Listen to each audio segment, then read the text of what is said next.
प्रभू येशू ख्रिस्ताची सुवार्ता सांगण्याकरता जी संधी उपलब्ध करून दिलेली मीनाक्षी शेगावकर मॅडम, त्याचप्रमाणे ज्योती सिस्टर आणि तुमच्या सगळ्यांचं मनपूर्वक आभारी आहोत।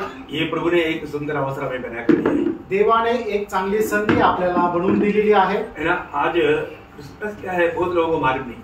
नाताळ काय आहे किंवा ख्रिसमस काय पुष्कळ लोकांना ठाऊक नाही। यीशु मसीह जगत में क्यों आया लोगों को मालूम नहीं। आणि प्रभू येशू ख्रिस्त या जगामध्ये का आले लोकांना ठाऊक नाही। ख्रिस्ती लोगों को मालूम नहीं, ख्रिस्ती लोकांना सुद्धा माहित नाही। इसलिए हमें उसका बारे में थोड़ा सा जानकारी मैं आपको जल्दी दूंगा। मैडम ने समय बताया है आणि त्याच्या संबंधाने थोडीशी माहिती मी पटकन तुम्हाला सांगणार आहे। तो मैं एक वचन बाइबल से पढ़ना चाहूंगा आणि एक वचन पवित्र शास्त्र बायबलच्या द्वारे मी वाचायला सांगेल। यूहन्ना का सुसमाचार 3 अध्याय का 16 वचन। योहानकृत सुसमाचार त्याचा 3 अध्याय आणि त्याचं 16 वचन। क्योंकि परमेश्वर ने जगत से ऐसा प्रेम रखा कि उसने अपना एकलौता पुत्र दे दिया, ताकि जो कोई उस पर विश्वास करे वह नष्ट न हो परंतु अनंत जीवन पाए। देखिए यहाँ पर ये वचन कहता है कि प्रभु ने हम सबसे बड़ा प्रेम किया। आणि या ठिकाणी देवाचं वचन आपल्याला असं सांगतं की परमेश्वराने आपल्या सर्वांवर खूप प्रेम केलं। परमेश्वर प्रेम है करके कोई भी ग्रंथ नहीं बोलता। आणि परमेश्वर प्रेम आहे असं कुठलाही ग्रंथ सांगत नाही। परंतु बाइबल बोलता है परमेश्वर प्रेम है। पण बायबल परमेश्वराचं वचन सांगतं की परमेश्वर प्रेम आहे। बाइबल का समरी गिर गया वो मनुष्य और बचाने वाला प्रभु। आणि बायबलचं संपूर्ण जर एक अनुमान काढायचं झालं ते पतन झालेला पापी मनुष्य आणि त्याला वाचवणारा परमेश्वर। मनुष्य प्रेम क्या है नहीं जानता। मनुष्याला प्रेम काय आहे हे ठाऊक नव्हतं। परंतु बाइबल कहता है पहले यूहन्ना 4 अध्याय के 19 वचन में प्रभु ने हमसे पहले प्रेम किया। आणि पहिलं योहान त्याचा 4 अध्याय आणि त्याच्या 19 वचनामध्ये असं म्हटलेलं आहे की पहिल्यांदा देवाने आपल्यावर प्रीती केली। प्रभु ने हमसे प्रेम करने के कारण हमने प्रेम क्या है जाना। आणि देवाने आपल्यावर प्रेम केल्या कारणाने प्रेम काय आहे हे आपल्याला समजलं। जो परमेश्वर का वचन में परमेश्वर के बारे में लिखा है कि परमेश्वर प्रेम है। आणि देवाच्या वचनामध्ये पवित्र शास्त्र बायबल मध्ये लिहिलेलं आहे की परमेश्वर प्रेम आहे। आज दुनिया इस प्रेम को, दुनिया का जो भी प्रेम है मतलब का प्रेम है। आणि जगाचं जे काही प्रेम आहे ते स्वार्थी प्रेम आहे। परंतु प्रभु ने हमें मतलब से प्रेम नहीं किया। आणि देवाने आपल्यावर जे प्रेम केलं ते मतलबी प्रेम नाही। ये प्रेम का विशेषता क्या है आणि या प्रेमाचं वैशिष्ट्य काय आहे। हमने जो पढ़ा हुआ वचन कहता है कि प्रभु ने जगत से इतना बड़ा प्रेम किया। आणि आता आपण वाचलेलं जे वचन आहे त्याच्यामध्ये असं लिहिलेलं आहे की देवाने जगावर एवढी मोठी प्रीती केली। कोणी? परमेश्वर।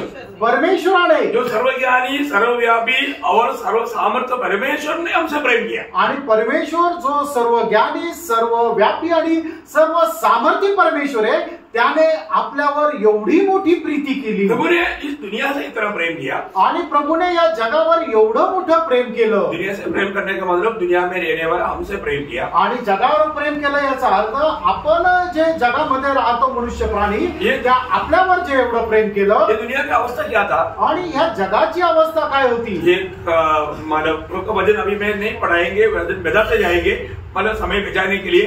संपूर्ण दुनिया दुष्ट के अधीन में पड़ा है। आणि संबंध जग जे आहे ते हे दुष्टाच्या अधीन आहे। दुष्ट के अधीन में रहने वाला हमें प्रभु ने प्रेम किया। आणि आपण जे त्या दुष्टाच्या अधीन होतो आपल्यावर देवाने प्रेम केलं। मनुष्य की अवस्था क्या था? मनुष्याची अवस्था काय होती? मनुष्य पापी था।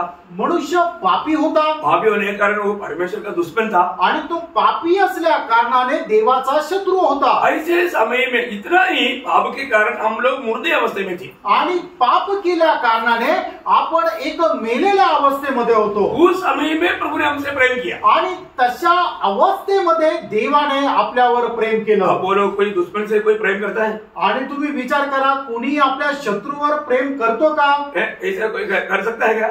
असं कोणी करू शकता का? दुनिया का कोई मनुष्य नहीं कर सकता। जगामधला कुठलाही मनुष्य आपल्या वैरावर प्रेम नाही करू शकत। परंतु सारे मनुष्य परमेश्वर का वैरी होने की दिशा में प्रभु ने हमसे प्रेम किया। आणि संबंध मनुष्य परमेश्वराचे शत्रू असताना परमेश्वराने आपल्यावर प्रेम केलं। और क्यों प्रेम किया? आणि का प्रेम केलं? हम नाश नहीं होना। आपला नाश होऊ नये. अगर प्रभु ने हमसे प्रेम नहीं किया होगा तो हम लोग सब पाप में जीकर पाप में मरकर नरक में जाएगा. आणि प्रभूने जर आपल्यावर प्रेम केलं नसतं तर आपण पापामध्ये जन्मून पापामध्ये जीवन जगून पापामध्ये मरून आपण नरकामध्ये जाऊ. इधर बैठा हुआ हम सब लोग 50 साल के बाद में दुनिया में नहीं रहेगा. आणि या ठिकाणी बसलेले सर्व लोक 50 वर्षानंतर या जगामध्ये राहणार नाही. कहाँ जाएगा? कुठे जाऊ? मरने के बाद कहाँ जाएगा? मेल्यानंतर आपण कुठे जाणार? आप में से किसी को भी मानो ये मालूम है कि आप मरने के बाद कहाँ जाएगा? आणि तुमच्यापैकी कोणाला ठाऊक आहे का मेल्यानंतर कुठे जाणार? है ना, ये बाइबल कोई धर्म के बारे में नहीं बोलता. आणि बायबल कुठल्या धर्मासंबंधाने नाही सांगत. ये धर्म ग्रंथ नहीं है. आणि हा धर्माचा ग्रंथ नाहीये. और आज जो आप सुन रहा है ये कोई धर्म की बात भी नहीं. आणि आज तुम्ही जे ऐकत आहात ते कुठली धर्माची गोष्ट नाहीये. आपको शायद नहीं मालूम आपको किसने पहनाया. आणि कदाचित तुम्हाला ठाऊक नाही तुम्हाला कोणी बनवलं. सच्चा परमेश्वर कौन है? खरा परमेश्वर कोण आहे? आप जरूर कोई ना कोई विधि में भक्ति करता है ना. आणि तुम्ही कुठल्या ना कुठल्या पद्धतीने देवाची भक्ती करता ना. और वो परमेश्वर है क्या? आणि तो परमेश्वर आहे का? आप लोग कभी सोचा? तुम्ही कधी याचा विचार केला का? ना हम भी ऐसे ना सोचने वाले एक समय था. आणि एक वेळ आम्ही पण असंच होतो न विचार करणारे. लेकिन एक बात जानना, एक गोष्ट जाणून घ्या. अगर आपने जो भक्ति किया अगर वो सचमुच में परमेश्वर नहीं है तो फिर आपका भक्ति व्यर्थ हो गया. आणि जर तुम्ही जी भक्ती केली त्याची तो जर खरा परमेश्वर नाहीये तर मग ती भक्ती व्यर्थ आहे. हम किसकी भक्ति करना चाहिए? आपण कोणाची भक्ती करायला पाहिजे? परमेश्वर की भक्ति करना चाहिए. परमेश्वराची भक्ती करायला पाहिजे. किसने हमको बनाया? आणि आपल्याला बनवलं कोणी? क्या आपने कभी, जिससे आप भक्ति करता है, मैं किसी का नाम नहीं लेता, लेकिन आपने कभी सोचा कि क्या इसने मुझको बनाया क्या? आणि तुम्ही ज्याची कोणाची भक्ती करता तुम्ही कधी विचार केला का खरोखर याने मला बनवलंय का? और वो आपको नहीं बनाया तो आपका प्रभु नहीं है ना. आणि जर त्याने तुम्हाला बनवलं नाही तुम्हाला घडवलं नाही तर तो तुमचा प्रभू नाहीये. आप किसी को भी मार्ग में चलने वाले किसी को भी डैडी मम्मी ऐसे बोलेगा? नहीं बोलेगा. रस्त्यावरून चालणाऱ्या कुठल्याही मनुष्याला आई पप्पा असा आवाज द्याल का? नाही देणार. नहीं देगा. आप पहले मालूम करेगा कि मेरा डैडी कौन है, मेरा मम्मी कौन है. आणि पहिले तुम्ही माहिती कराल की माझे वडील कोण आहे, माझी आई कोण आहे. यो आप लोग सोचो, अगर आप अपने परमेश्वर को या सृजनकार को नहीं जाना तो आपका भक्ति व्यर्थ है. आणि तुमच्या सृष्टिकर्त्याला जर तुम्ही नाही ओळखलं तर तुमची भक्ती जी आहे ती व्यर्थ आहे. मैं आपको यो बता रहा है प्रभु यीशु मसीह ने आपको बनाया. शायद आपको ये नया ज्ञान होगा. आणि कदाचित हे तुमच्याकरता नवीन ज्ञान असेल पण प्रत्येकाला प्रभु येशू ख्रिस्ताने बनवलं. यीशु मसीह ने ख्रिस्ती धर्म को या धर्म के लिए नहीं आया. आणि येशू ख्रिस्त ख्रिस्ती धर्माकरता नाही आला. हम सारे पापियों के लिए आया. आणि सर्व पापी मनुष्य जाती करता आला. मैं इसलिए बोला ये बाइबल धर्म के बारे में कभी नहीं बोलता. आणि म्हणून मी तुम्हाला सांगतो बायबल धर्मासंबंधाने नाही सांगत. परमेश्वर ने हमसे प्रेम किया. देवाने आपल्यावर प्रेम केलं. ख्रिस्ती भगवान ने नहीं किया. आणि कुठल्या ख्रिस्ताच्या भगवानने नाही केलं. ये सारा सृष्टि का सृजनकार परमेश्वर ने हम सबसे प्रेम किया. आणि संबंध सृष्टीचा सृष्टिकर्ता देवाने आपल्यावर प्रेम केलं. आपको ये बात आपका पहली बार आपको ये बात सुनने के लिए मौका मिल रहा होगा. आणि पहिल्यांदा तुम्हाला हे ऐकण्याची संधी भेटत असेल. आज इंसान क्या करता? आज मनुष्य काय करतो? अपने मनुष्य हाथ से बनाया हुआ कोई ना कोई मूर्ति के सामने दंडवत करता है, बोलता है कि ये भगवान ये देवी तुम बचाओ. वो कैसे बचाएगा? वो तो इंसान ने बनाया. आणि मनुष्याने आपल्या हातकलेने बनवलेल्या एका मूर्तीला ते प्रार्थना करतात, हात जोडतात आणि म्हणतात की हे भगवान तू आम्हाला वाचव. ते कसे काय वाचवणार? ते तर तुम्हीच बनवलेले. हम लोग प्रभु को बना सकते हैं क्या? आपण देवाला बनवू शकतो का? नहीं है ना. नाही. प्रभु ने हमको बनाया.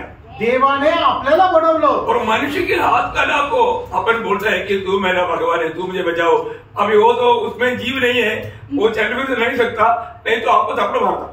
आणि देवाने आपल्याला बनवलेलं आहे. आपण परमेश्वराला नाही बनवू शकत. हे तर फक्त आपण आपल्या हातकलेने बनवलेलं आहे. त्याला जीभ नाहीये, तो बोलू शकत नाही. त्याला पाय आहे, तो चालू शकत नाही. त्याला हात आहे पण तो हाताने कुठलं काम करू शकत नाही. देखो ऐसा निर्जीव वस्तु को अपन ऐसा मानना पड़ेगा तो एक तो बेचपना का खेल हो गया. आणि अशा एका निर्जीव वस्तूला देव मानणं म्हणजे एक लहानपणाचा पोरखेळ झाला. उन्होंने हमें बुद्धि दिया है. देवाने आपल्याला बुद्धी दिली आहे. थोड़ा सा हमें अक्ल इस्तेमाल करना चाहिए. आणि थोडस आपण त्या बुद्धीचा उपयोग करायला पाहिजे. तो ये दुनिया का ईश्वर कराने वाला शैतान ने मतलब लोगों का बुद्धि को अंधा कर दिया. आणि या जगाचा ईश्वर म्हटला जाणारा सैतानाने मनुष्याची बुद्धी जी आहे आंधळी केली। तो प्रभु ने, पिता परमेश्वर ने हमारे लिए, हम नाश न होने के लिए क्या किया? अपना एकलौता पुत्र दिया। आणि आपला नाश न होण्याकरता पिता परमेश्वराने आपल्या एकुलत्या एक पुत्राला मनुष्य बनून या पृथ्वीवर पाठवलं। आपको मालूम है, प्रेम करने के लिए खर्च करना पड़ता। आणि प्रेम करण्याकरता खर्च करावा लागतो। पिता ने क्या खर्च किया? आणि पित्याने काय खर्च केलं? अपना एकलौता पुत्र को दिया। आणि आपला एकुलत्या एक पुत्राला दिलं। देखो, हम लोग कोई भी नाश होना प्रभु की इच्छा नहीं था। आणि आपल्यापैकी कोणाचा नाश व्हावा ही देवाची इच्छा नाही। हर एक इंसान पापी है, प्रत्येक मनुष्य पापी आहे। और पाप का मजदूरी मृत्यू, आनंद का नरक है। आणि पापाचं वेतन मरण हे सार्वकालिक नरक आहे। हमें उद्धार पाना जरूरी बात है। तारण प्राप्त करणं गरजेचं आहे। हमारा कौन उद्धार करेगा? आपलं तारण कोण करेल? हमें कैसे मुक्ति मिलेगा? आणि आपल्याला मुक्ती कशी मिळेल? कौन हमारा पाप क्षमा दे सकता है? आपल्या पापांची क्षमा कोण देऊ शकतो? ये जानना जरूरी बात है। हे जाणणं गरजेचं आहे। आपको मालूम, यीशु नाम का अर्थ है हमें पाप से मुक्त करने वाला। आणि येशू या नावाचा अर्थ आहे आपल्याला पापांपासून मुक्ती देणारा। कोई भी इंसान अपने छुटकारा स्वयं नहीं पा सकता। आणि कुठलाही मनुष्य तारण किंवा उद्धार स्वतःहून प्राप्त करू शकत नाही। इसलिए परमेश्वर ने हमारा मुक्ति के लिए दाम चुकाया। आणि त्याच्या करता परमेश्वराने आपल्या मुक्ती करता त्याने मोल दिलं। एक बात मैं आपको बताना चाहता हूँ, एक गोष्ट सांगू इच्छितो। हमें प्रभु धनिक बनाने के लिए वो स्वयं कंगाल बना। आपल्याला श्रीमंत बनवण्याकरता परमेश्वर स्वतः गरीब झाला। हमें धर्मी बनाने के लिए पिता परमेश्वर ने अपना पुत्र को पाप ठहराया। आणि आपल्याला नीतिमान बनवण्याकरता पिता परमेश्वराने त्याचा पुत्राला पाप असं ठरवलं। इसका मतलब हम जो सहना चाहिए वो मृत्यू प्रभु यीशु ने सह लिया। आणि जे मरण आपण सहन करायला पाहिजे ते मरण प्रभु येशू ख्रिस्ताने आपल्यासाठी सहन केलं। पाप का मजदूरी क्या है? पापाचं वेतन काय आहे? मृत्यू। मृत्यू। वो मृत्यू प्रभु यीशु ने हमारे लिए उठाया। आणि ते मरण प्रभु येशू ख्रिस्ताने आपल्याकरता सहन केलं। आपको मालूम है, ये दुनिया में एकमात्र व्यक्ति है मरने के बाद जी उठा। आपको मालूम है ऐसा एक व्यक्ति का नाम? आणि या जगामध्ये एकमात्र असा व्यक्ती आहे की जो मेलेल्यातून पुन्हा जिवंत झाला। त्याचं नाव तुम्हाला ठाऊक आहे का? मालूम किसी को? तुमच्यापैकी कोणाला माहिती आहे का की एक मनुष्य मेला आणि त्याच्यानंतर पुन्हा जिवंत झाला? देखो, हमारा राष्ट्रपिता महात्मा गांधी भी मर गया, उसके बाद जी नहीं उठा। आणि राष्ट्रपिता महात्मा गांधी हे सुद्धा मेले पण ते परत जिवंत नाही झाले। स्वामी विवेकानंद मरने के बाद जी नहीं उठा। आणि स्वामी विवेकानंद हे सुद्धा मेले पण पुन्हा जिवंत नाही झाले। हमें बात को जानना, आणि या गोष्टीला आपण जाणायचं आहे। एक जिंदा व्यक्ती ही हमें जीवित आशा दे सकता है। आणि जिवंत आशा आपल्याला कोण देऊ शकतो? जो जिवंत आहे तोच देऊ शकतो। और मृत्यू के ऊपर जिसका अधिकार है वही हमें मृत्यू से बचा सकता है। आणि ज्याला मरणावर अधिकार आहे तोच आपल्याला वाचू शकतो। ये दुनिया में ऐसा एकमात्र व्यक्ती है। आणि या जगामध्ये एकमात्र व्यक्ती आहे, उसका नाम है प्रभु यीशु मसीह। आणि त्याचं नाव आहे प्रभु येशू ख्रिस्त। आपको मालूम है, यीशु मसीह ये दुनिया में आया तो चरित्र दो भाग बन गया। आणि ज्या वेळेला प्रभु येशू ख्रिस्ताचा जन्म या पृथ्वीवर झाला त्यावेळेला इतिहास जो आहे तो दोन भागामध्ये दुभागला गेला। इसी प्रकार जब हम प्रभु यीशु पर विश्वास करेगा हमारी जिंदगी दो भाग बन जाएगी। आणि त्याचप्रमाणे ज्या वेळेला आपण प्रभु येशू ख्रिस्तावर विश्वास ठेवू त्यावेळेला आपलं जीवन दोन भागामध्ये बदलेल। प्रभु ने हमारा पाप का सारा कष्ट सूली पर उड़ाया। आणि आपल्या पापाचं वेतन सगळं प्रभु येशू ख्रिस्ताने ते वधस्तंभावर घेतलं। और हमारे पाप की खातिर वो मर गया। आणि आपल्या पापासाठी तो मेला। हमको बचाने वाला मृत्यू का सजा लेना चाहिए था। आणि आपल्याला वाचवण्याकरता मरणाची शिक्षा होणं गरजेचं आहे। यीशु मसीह ने हमारे लिए मृत्यू सहा। आणि ते मरण प्रभु येशू ख्रिस्ताने आपल्याकरता केलं। और जीवित आशा देने के लिए यीशु मसीह मरने से पहले बोला, मैं मरने के बाद तीसरा दिन जी उठूंगा। आणि आपल्याला जिवंत आशा देण्याकरता प्रभु येशू ख्रिस्ताने अगोदर म्हटलं की मी मेल्यानंतर तिसऱ्या दिवशी पुन्हा जिवंत होईल। वैसा यीशु मसीह मरने के बाद तीसरा दिन जी उठा। आणि सांगितल्याप्रमाणे प्रभु येशू ख्रिस्त मेलेल्यातून पुन्हा जिवंत झाला। उसका कब्र अभी भी खुला पड़ा है। आणि त्याची कबर अजूनही उघडी आहे। अभी ये सब प्रभु ने क्यों किया? आणि हे सगळं काही प्रभूने काय केलं, का केलं? प्रभु हमें प्रेम करने का प्रभु का लक्ष्य क्या था? आणि प्रभूने आपल्यावर प्रेम प्रेम करण्याचा उद्देश काय होता? हमें अनंत जीवन मिले, आणि आपल्याला सार्वकालिक जीवन मिळावं. हमें अनंत जीवन देने के लिए प्रभु ने सब कुछ सहा. आपल्याला सार्वकालिक जीवन देण्याकरता हे सगळं काही प्रभूने सहन केलं. यीशु मसीह दुनिया में किस लिए आया? आणि येशू ख्रिस्त जगामध्ये का आले?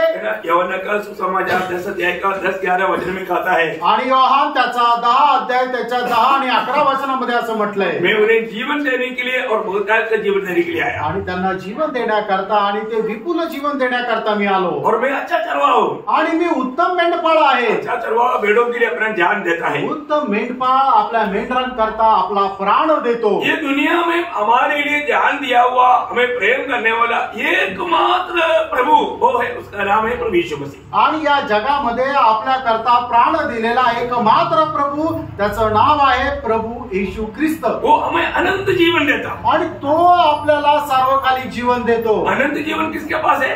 सार्वकालिक जीवन कोणाकडे आहे? सिर्फ प्रभु के पास है. फक्त प्रभूकडे आहे, कोई मनुष्य के पास नहीं. कुठल्या मनुष्याकडे नाही. तो प्रभु ही हमें अनंत जीवन दे सकता. आणि प्रभूच आपल्याला सार्वकालिक जीवन देऊ शकतो. प्रभु का जीवन है अनंत जीवन. प्रभूचं जीवन आहे सार्वकालिक जीवन. प्रभु यीशु मसीह हमें अनंत जीवन देता है. आणि येशू ख्रिस्त आपल्याला सार्वकालिक जीवन देतो. अभी ये जीवन हम कैसे प्राप्त कर सकता, वो बात में बोलकर मैं खत्म करेगा. आणि हे जीवन आपल्याला कशा प्रकारे मिळू शकतं ही गोष्ट सांगूनही मी या ठिकाणी संपेल. ये जीवन सबके लिए उपलब्ध है. आणि जीवन सगळ्यांना करता उपलब्ध आहे. इसलिए हमें कुछ नहीं करना, त्याच्याकरता आपल्याला काही नाही करायचं, सिर्फ विश्वास करना. फक्त विश्वास करायचा. हमने जो पढ़ा हुआ जो एक वचन जो आपको पढ़कर सुनाया था, आणि आता जे वचन तुम्हाला सगळ्यात पहिले सांगितलं होतं योहान त्याचा 3रा अध्याय त्याचं 16 वचन, क्योंकि परमेश्वर ने जगत से ऐसा प्रेम रखा कि उसने अपना एकलौता पुत्र दे दिया, ताकि जो कोई उस पर विश्वास करे वह नष्ट न हो परंतु अनंत जीवन पाए. देखा, विश्वास करने वालों को अनंत जीवन. आणि विश्वास ठेवणाऱ्याला सार्वकालिक जीवन आहे. हमें क्या करना है? आपल्याला काय करायचंय? सिर्फ विश्वास करना. फक्त विश्वास करायचा. अभी आपने ये सुसमाचार सुन रहे, गुड न्यूज है. आणि तुम्ही हे जे काय ऐकत आहात ती सुसमाचार आहे. आपको पाप क्षमा पाने के लिए आणि तुम्हाला तुमच्या पापांची क्षमा प्राप्त करण्याकरता आपको हिमाचल में जाकर के तपस करने की जरूरत नहीं. आणि हिमाचलला जाऊन काही तप करण्याची गरज नाही. कोई तीर्थाटन करने की जरूरत नहीं. कुठल्या प्रकारचं तीर्थाटन करण्याची गरज नाही. कोई अन्नदान करने की जरूरत नहीं. कुठल्या प्रकारचं अन्नदान करण्याची गरज नाही. कुछ भी कष्ट सहने की जरूरत नहीं. आणि कुठल्याही प्रकारचं कष्ट सहन करण्याची गरज नाही. आपके लिए सब कुछ प्रभु यीशु ने सूली पर किया. आणि तुमच्या करता जे पाहिजे ते सर्व काही प्रभू येशू ख्रिस्ताने वधस्तंभावर केलं. यीशु मसीह सूली पर कहा हुआ एक शब्द है टेटलेस्टाई, बोलेगा तो सब कुछ पूरा हुआ. आणि वधस्तंभावर बोलणारा एक शब्द आहे प्रभू येशू ख्रिस्ताने टेटलेस्टाई, म्हणजे सर्व काही पूर्ण झालं. मतलब याचा अर्थ तो ओरिजिनल हिंदी में बोलेगा तो रोमी सेना जब दुश्मन से लड़ता है तब सेना नायक सबको खत्म करने के बाद में वो लहू लगा हुआ वो तलवार लेकर के अपने देश में आकर के वहां पर घोषणा करता है टेटलेस्टाई, बोलेगा तो सब दुश्मन को मैंने खत्म किया और सबके ऊपर विजय पाया. आणि रोमनचं सैन्य ज्या वेळेला आपल्या शत्रूच्या विरोधामध्ये युद्ध करून विरोधी सैन्याला ज्या वेळेला सगळ्यांना मारून टाकतो त्यावेळेला तो सेनापती येऊन काय करतो, रक्त घेतलेली तलवार रोम मध्ये घेऊन येतो आणि त्या ठिकाणी म्हणतो टेटलेस्टाई, म्हणजे काय, सगळं काही संपलं, सगळं काही पूर्ण झालं. बोलने का अर्थ, सांगायचं तात्पर्य, हमारा विरोधी शैतान को उसका सारा कामों को यीशु मसीह ने सूली पर कंप्लीटली नष्ट किया, उसको बुरी तरह से हरा दिया. इसलिए यीशु मसीह ने बोला टेटलेस्टाई. आणि आपला विरोधी शैतान जो आहे त्याला संपूर्णरित्या प्रभू येशू ख्रिस्ताने पराजित केलं म्हणून तो वधस्तंभावर म्हणतो टेटलेस्टाई. और एक खास बात बोलकर मैं समाप्त करूंगा. आणि एक विशेष गोष्ट सांगून या ठिकाणी मी संपवेल. आज आपने ये सुसमाचार सुना, आज तुम्ही ही सुवार्ता ऐकली. अगर आप नहीं इस बात पर विश्वास करोगे आणि जर तुम्ही या गोष्टीवर विश्वास नाही केला तर विश्वास न करना ही बड़ा पाप है. आणि विश्वास न करणंच मोठं पाप आहे. योहान का सुसमाचार 3रा अध्याय का 18 से 20 वचन की पढ़िए. योहान त्याचा 3रा अध्याय 18 ते 20 वचन वाचा. जो उस पर विश्वास करता है उस पर दंड की आज्ञा नहीं होती, परंतु जो उस पर विश्वास नहीं करता वह दोषी ठहर चुका, इसलिए कि उसने परमेश्वर के एकलौते पुत्र के नाम पर विश्वास नहीं किया. और दंड की आज्ञा का कारण यह है कि ज्योति जगत में आई है और मनुष्य ने अंधकार को ज्योति से अधिक प्रिय जाना, क्योंकि उनके काम बुरे थे. क्योंकि जो कोई बुराई करता है वह ज्योति से बैर रखता है और ज्योति के निकट नहीं आता, ऐसा ना हो कि उसके कामों पर दोष लगाया जाए। देखिए कितना अनोखा रीति में ये वचन हमको हमारा अवस्था को प्रकट करके देता है। आणि केवढ्या अद्भुत प्रकारे देवाचं वचन आपली अवस्था आपल्याला प्रकट करून देते।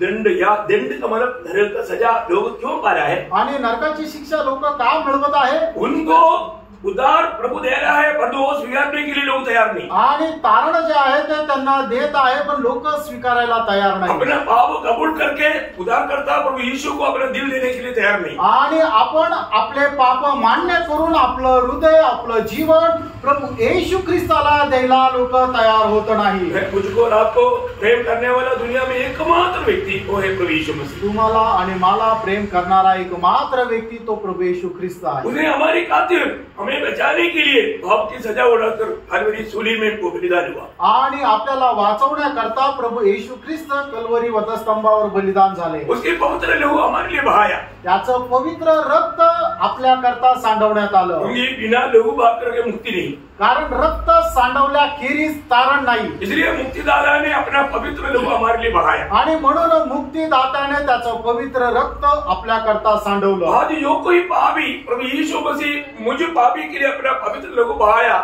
ये विश्वास के साथ जो अंगीकार करेगा उसी क्षण उसको पाप क्षमा मिलेगा। आणि जो कोणी पापी व्यक्ती या गोष्टीचा स्वीकार करतो की मी एक पापी आहे आणि मज पाप्याला वाचवण्याकरता प्रभु येशू ख्रिस्ताने त्याचं पवित्र रक्त त्या वधस्तंभावर सांडवलं असा स्वीकार करतो, त्याच वेळेला त्याच्या पापांची त्याला क्षमा मिळते, त्याचं तारण होतं। हम लोग जितने लोग इधर आया है हम लोग प्रभु से उद्धार पाया हुए लोग हैं। आणि या ठिकाणी आम्ही जे आलेलो आहे आम्ही सगळे लोक प्रभू पासून तारण प्राप्त केलेलं आहोत। दो शब्द में मेरा छोटा गवाही मैं आपको देता हूँ। दोन शब्दामध्ये माझी छोटी साक्ष मी तुम्हाला देतो। मैं एक रोमन कैथोलिक कुटुंब से प्रभु में आया आणि एक रोमन कैथलिक कुटुंबातून मी प्रभू मध्ये आलो और मैं आर्मी में था। मी आर्मी मध्ये होतो। जब 1984 में जब सिक्किम की राजधानी गंडोक में मैं सर्विस कर रहा था आणि 1984 साली सिक्कीमची राजधानी गंडोक या ठिकाणी मी सर्व्हिस करत होतो। मैं एकदम पाप में बुरी रास्ते पर थी आणि मी पापामध्ये होतो आणि एकदम वाईट मार्गामध्ये होतो। मेरे दिल में शांति नहीं था, माझ्या जीवनामध्ये शांती मेरे नव्हती, दिल में कोई आशा नहीं था। माझ्या जीवनामध्ये काही आशा नव्हती। तो मैंने प्रभु यीशु मसीह का यीशु समाचार सुना आणि त्या वेळेला प्रभू येशू ख्रिस्ताची ही साक्ष मी ऐकली। तो मैंने जाना त्यावेळेला मी जाणलं मैं पापी है मी एक पापी आहे और मुझे पापी के लिए प्रभु यीशु मसीह ने मेरा पाप का सजा उठाया। आणि माझ्या पापांची शिक्षा म्हणून प्रभू येशू ख्रिस्त वधस्तंभावर मेला। ऐसा मैंने कभी सुना ही नहीं था। असं मी कधी ऐकलं नव्हतं। मैंने प्रभु यीशु को मेरा दिल दिया। मी माझं हृदय प्रभू येशू ख्रिस्ताला जब से दिलं। प्यारा यीशु आया मेरा जीवन बदल गया। जेव्हापासून प्रिय प्रभू माझ्या जीवनामध्ये आला तेव्हापासून माझं जीवन बदललं। आपका भी जीवन में ये सच्चा सुसमाचार, ये सत्य वचन है। यीशु मसीह पापियों को उद्धार करने के लिए आया, ये विश्वासियों की वचन है। ये वचन अगर आप विश्वास करके प्रभु को अपना दिल में स्वीकारेगा, जो मैं अनुभव किया वो अनुभव आप भी पा सकता है। आणि मग जर तुम्ही प्रभू येशू ख्रिस्त माझ्या पापांकरता या जगामध्ये आला असं समजून तुम्ही आपल्या जीवनामध्ये जर त्याला स्वीकारलं तर जो अनुभव मी माझ्या जीवनामध्ये घेतला तो अनुभव तुमच्या जीवनातही येईल। मैं आपको इसलिए नहीं पूछता है कि आप मरने के बाद कहाँ जाएगा, मुझे बारे में आप लोग नहीं बोल पाएगा, लेकिन मैं आज मर गया तो मैं स्वर्ग जाएगा। आणि मी तुम्हाला याकरता विचारत नाहीये की तुम्ही आज जर मेले तो कुठे जाल, कारण मला माहिती आहे तुम्हाला ठाऊक नाहीये, पण मी तुम्हाला सांगतो जर मी आज मेलो तो मी स्वर्गात जाईल। तो हमारी इच्छा है आणि आमची इच्छा आहे अगर हम स्वर्ग जा रहे हैं आणि जर आम्ही स्वर्गात जातोय तर हमें जो भी प्रभु मिलाता है वो भी स्वर्ग में मिलना चाहिए। आणि ज्यांना ज्यांना प्रभु आपल्याला भेट करून देतो ते पण स्वर्गात भेटले पाहिजे। और वो स्वर्ग का मार्ग ना जानने के कारण वो नष्ट हो रहा है। आणि स्वर्गाचा मार्ग माहित नसल्या कारणाने त्यांचा नाश होत आहे। इसलिए मैंने आपको ये बात सुनाई आणि म्हणून ही गोष्ट मी तुम्हाला सांगितली, आप लोग कोई नाश नहीं होना। तुमच्यापैकी कोणाचा नाश होऊ प्रभु यीशु नये। पर विश्वास करने से आपका आनंद जीवन है। प्रभू येशू ख्रिस्तावर विश्वास ठेवल्याद्वारे सार्वकालिक जीवन आहे। चुनौती आपका है, निवड तुमची आहे, कोई जवाब नहीं। काही बळजबरी नाहीये। तो विश्वास करके अनंत जीवन पा करके स्वर्ग में मिलने के लिए प्रभु सबको सहायता करे। आणि विश्वास करून सार्वकालिक जीवन प्राप्त करण्याकरता प्रभू सगळ्यांना आशीर्वादित करो। प्रभु को महिमा मिले। प्रभूला गौरव मिळो। आमीन।